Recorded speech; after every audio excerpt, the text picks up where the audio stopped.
Hi, it's Jay from Iridescent Tarot, back with some more sparkle for you. So today we're going to take a look at the second edition of the Tarocchi Minchiate di Bomarzo. And this is a deck that was actually my white whale for like probably a year. I have never read Minchiate before. I don't have any Minchiate decks, but when I saw this one, I was like, if I'm going to read Minchiate, this is the deck.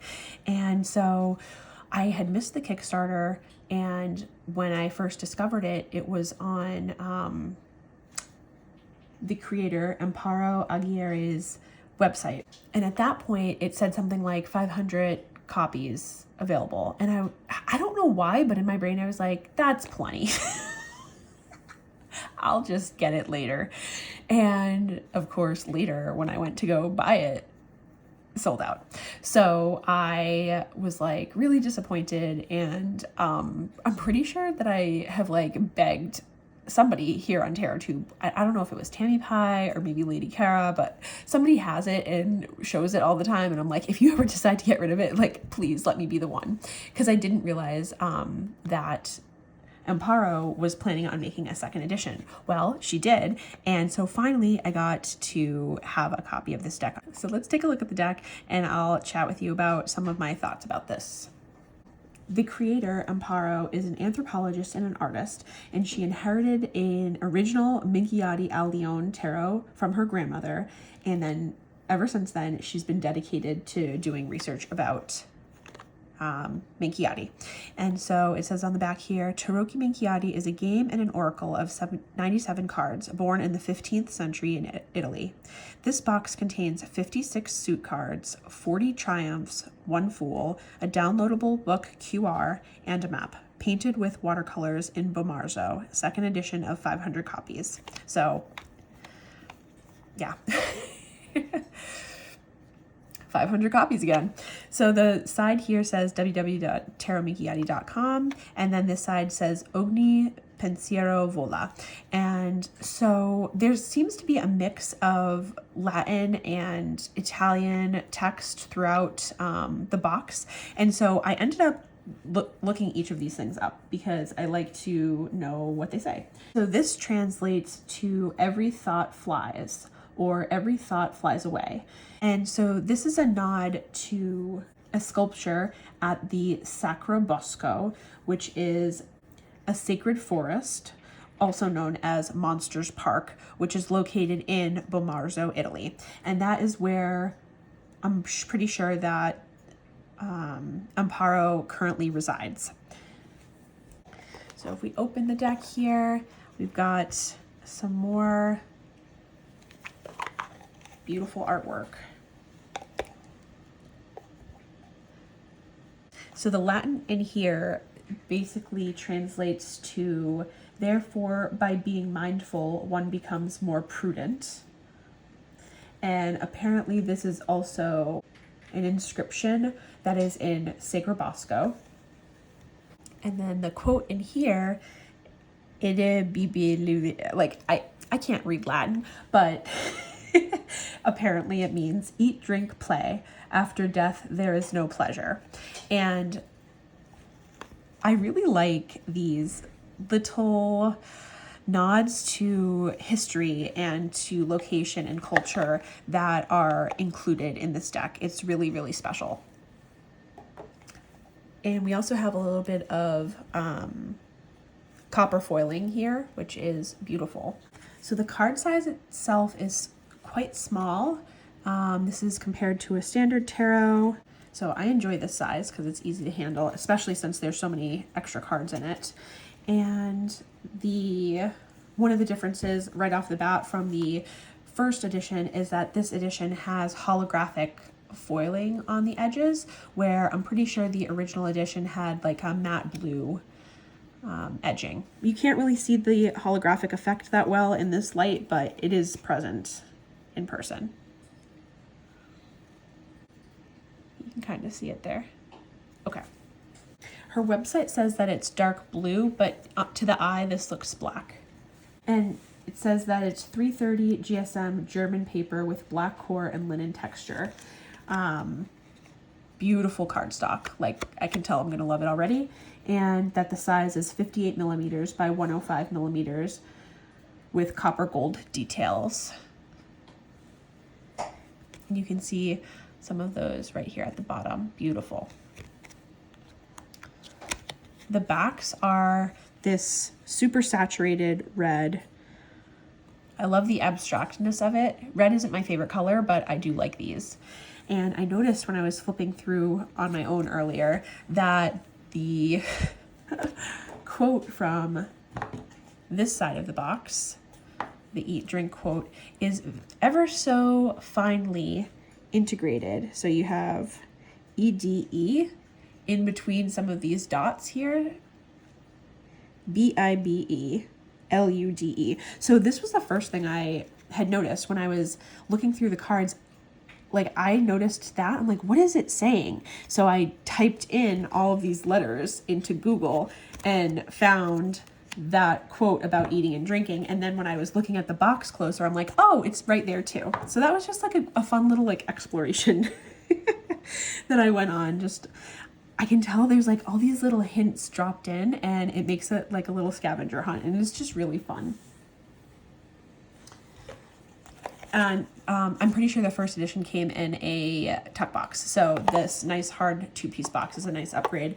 I love this, like, it almost looks like a granny square pattern. Beautiful. But that's definitely got to be some kind of homage.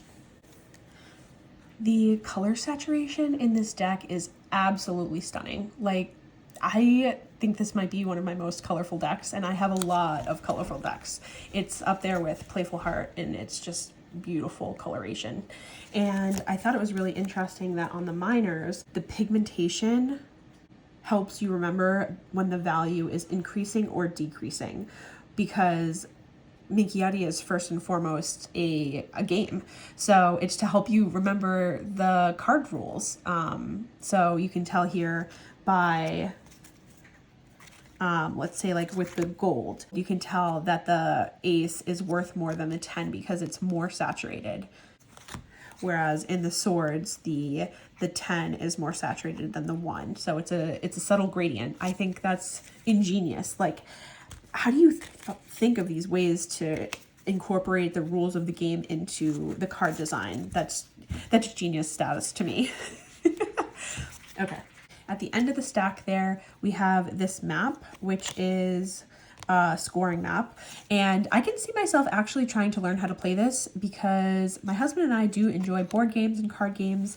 And I've noticed on Amparo's social media, I remember specifically watching one of her stories or something where it was like a late night in Italy and she was out playing the game with whoever, and the deck was like totally beat up. And I was like, oh my God, that's so cool. Like this beautiful, precious thing was like totally beat to crap. And I just thought that was like unbelievable. And then we've got our favorite quote here, the one from the backs of the cards. And on the back, this is our certificate of authenticity. And then this last card is her website. And then the back of this has the QR code for the guidebook. The digital guidebook, I have not taken a look at yet. But it looks like it's 190 pages. My mind is blown. So I'm very glad that that was included with the purchase of the deck and not something that you have to go and buy separately. But I'm pretty sure that you can buy just the book if you want on her website. I would have to go look. Whoa. So let's take a look at our cards here. We have the Magician, and on this card we have a little bit of the foiling detailing down there and up in his hat. You don't typically see extra people in the Magician card, which is interesting. I wonder if that's a Minchiate thing or if that's just this deck thing. Ooh, okay, hold on.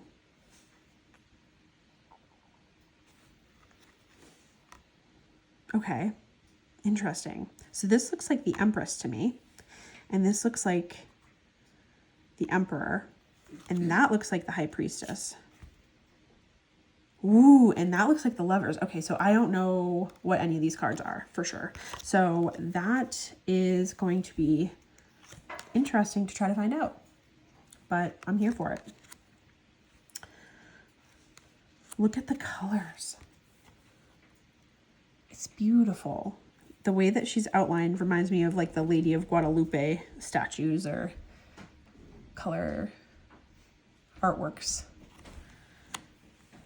Temperance, maybe?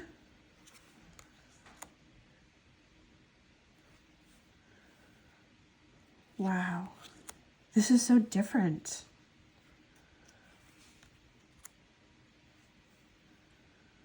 Well, I know that's the wheel. So the wheel is number 9. So we're definitely learning a new way of reading here. But this is the kind of like deck study and reading that I'm super into, and isn't gonna be like, I don't know. I gave up on my deck study for things like the Telos Tarot, the super esoteric type stuff, and this feels like the opposite, where it's like, it's a card game, but like you could learn 190 pages worth of stuff and also use it as a tarot deck.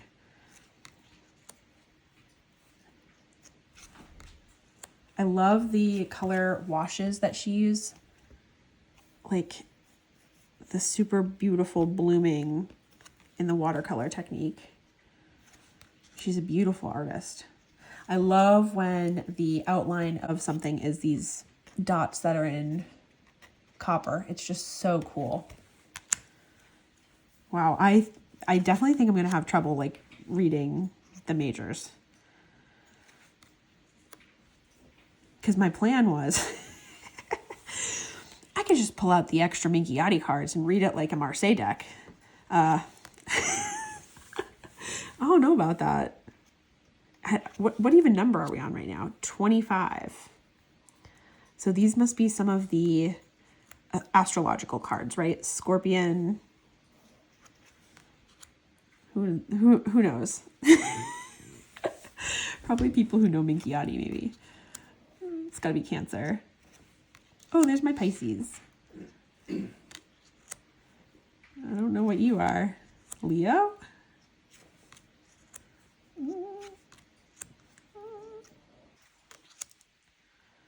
And then, so for Minchiate, you have the zodiac, the virtues, and the elements. So the virtues are faith, hope, charity, justice, prudence, temperance, and fortitude. And then the elements are fire, water, earth, and air. Oh yeah, I'm going to need this guidebook. Oh, this is Bomarzo. And there's Solabuska. Is that what it's called? Sacrobosco. And it looks like this deck does the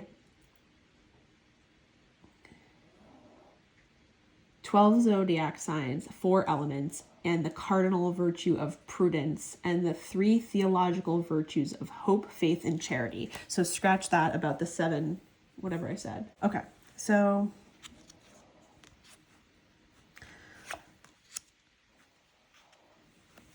let's see here. Is this the Fool, maybe? Is he at the end, like a traditional Marseille type?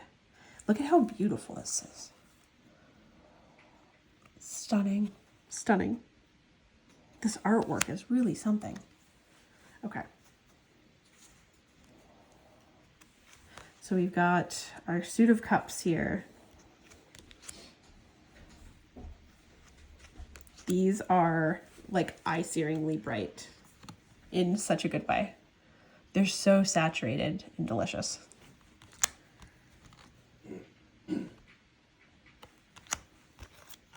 Wow. I love the cups. Oh my gosh. They're so beautiful. And this one's my favorite. I love that. Beautiful 10 of cups. Beautiful.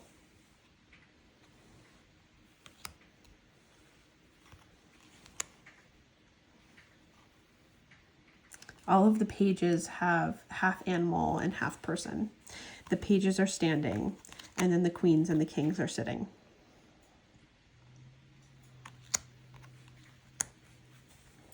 We're into our pentacles. She hand painted all of these faces. I can't imagine how much work went into this. She is so talented.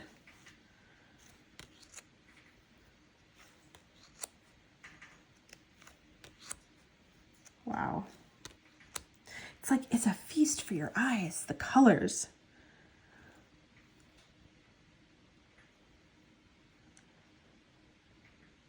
They're so bright. I feel like I could just stare for the longest time and not absorb everything that there is to see. The printing is really sharp too. It's like they did a fantastic job printing this deck. Beautiful.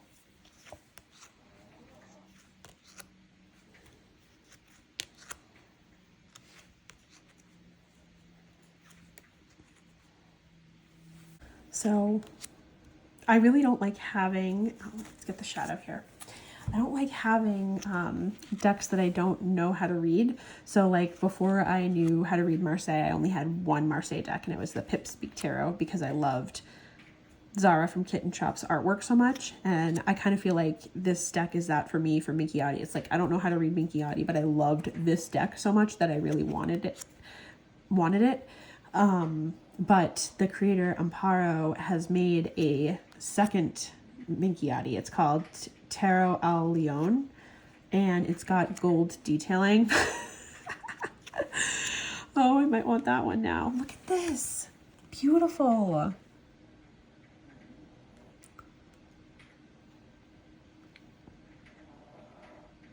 She really outdid herself. Anyways,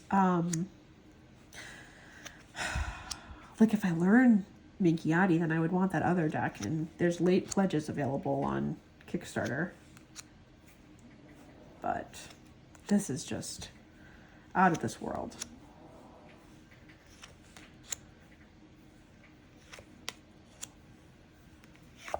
Stunning. Her skirt reminds me of the Queen of Swords in Pip Speak. It has that also very bright pink, purple, blue combo in it. So I want to shuffle, but I also feel like if I shuffle, I'm not going to be able to tell some of these things apart. So I removed the very clearly, to me, Minchiate cards, just so that I can spend some time reading the guidebook and looking at those before incorporating them. But I want to shuffle this to see how it shuffles. Wow. Wow, wow. Oh my gosh. Beautiful. Yeah.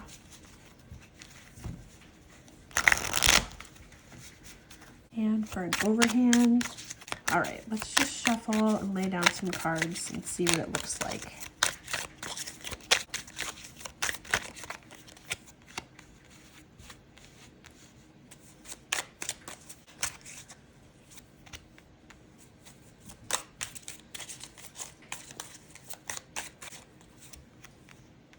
Wow, all pips.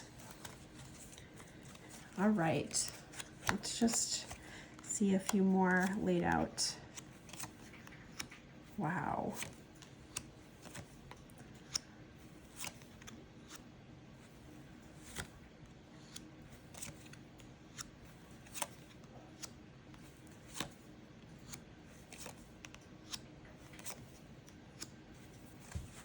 Well, I guess I know what I'm doing when the Marseille study ends. Minchiate study. Minchiate March. If anybody has good resources for a Minchiate brand new beginner, drop them down in the comments below, because all I have is Amparo's guide, and I'm sure that's going to be more than enough, but I think this is going to be so much fun to learn. Like, I actually want to play the card game too. This is visually an entire meal. It's not just a visual treat, it's an entire meal, and the type of deck that you could just take out and look at and not even read, just because it's how gorgeous it is. It's really, really something. I don't even want to stop flipping them because every single time it's like a surprise of what I'm going to see. Wow. If I'm being honest, this is the color scheme that I thought the entire Pipspeak Tarot was going to be. Just like full of color. And it's a lot more subdued because of the like dark green and the craft paper yellow, the solid red. So I just feel like this is more of the color scheme that I know and love. Yeah, I'm super excited about this. All right, well, thanks for watching. If you enjoyed, like, comment, subscribe, all the things, and I will talk to you later. Signing out.